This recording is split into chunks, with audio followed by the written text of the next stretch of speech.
You ever had that feeling where you're just drowning in information? Like the more you scroll, the less clear everything gets. Well, that feeling is not an accident. Today we're going to break down why that is. This is our explainer on how propaganda has evolved, from this old-school overt form of control to a much more subtle, constant battle for our attention. You know, when we hear the word propaganda, we usually think of old wartime posters, or maybe state-run TV news, right? That was the 20th century playbook, control through censorship. You just stop people from seeing certain information. But as you can see here, the game has totally changed. The 21st century is all about control through flooding. You just bury the truth under a mountain of noise, outrage, and half-truths until reality itself starts to feel, well, up for grabs. And that brings us to propaganda's new playbook. The whole strategy has been flipped on its head. It's not really about controlling the information you get anymore. It's about controlling your most precious and most limited resource, your focus. So what does that actually look like? Well, modern propaganda is basically the art of shaping what you see, how often you see it, and, this is the really important part, the emotional state you're in when you see it. See, it's not just about the message anymore, it's about engineering the entire context around that message. Okay, so how is all this new propaganda actually delivered to us? Let's take a look under the hood at the infrastructure of influence. These are the hidden systems that are actively shaping your digital world pretty much every second of every day. At its heart, this whole infrastructure is built on three systems that are all tangled up together. You've got algorithmic curation, influence operations, and micro-targeting. And the key thing to remember is these aren't separate tactics. They work together like a powerful, well-oiled machine. Let's start with that first one, algorithmic curation. Every single time you open a social media app, an algorithm is making a choice about what to show you. But what's its main goal? It's not to show you what's true or what's important. It's to keep you engaged. And it turns out, things like outrage, tribalism, and fear are amazing for engagement, so the machine just naturally amplifies them. Next up, you have influence operations. This is where the humans come in. You have these coordinated campaigns run by all sorts of actors, governments, corporations, you name it. And they've got this whole toolkit, memes, armies of comment bots, vast networks of fake accounts, all designed to hijack the conversation and create a totally false sense of consensus. And the third piece of the puzzle is micro-targeting. And this is where things get really, really personal. Using massive amounts of data, messages can be tailored to fit your exact psychological profile. I mean, we all heard about stuff like Cambridge Analytica, but that was just the tip of the iceberg.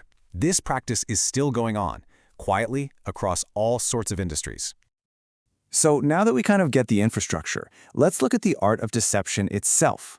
This is all about the psychological tricks they use to sneak past your rational filters and make propaganda feel totally authentic and maybe even like your own idea.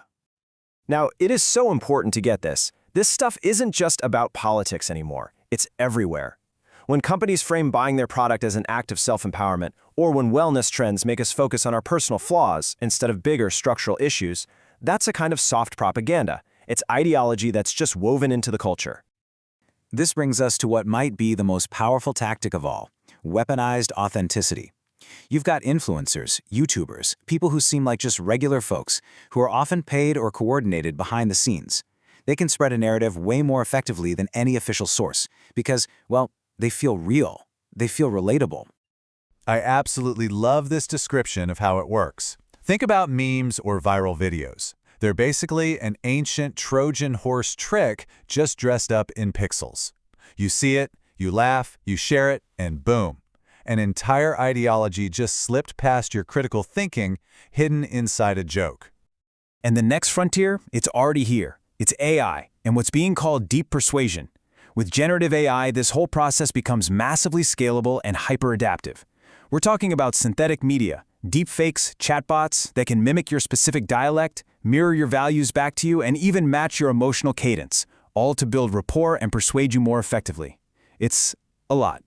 This all leads to what the philosopher Byung-Chul Han calls the psychopolitical era. In this new era, he says, control doesn't really work through force anymore. It works through seduction and self-disclosure. We just willingly hand over the map of our own minds through our data, and all the persuasion has to do is follow the path of least resistance. Okay, so this can all feel a little overwhelming, right? So the big question is, what can we do about it? And that brings us to our final section, Building your internal firewall. The answer isn't to become a paranoid hermit and disconnect from everything. The antidote is to develop a new kind of literacy. Here's the new reality.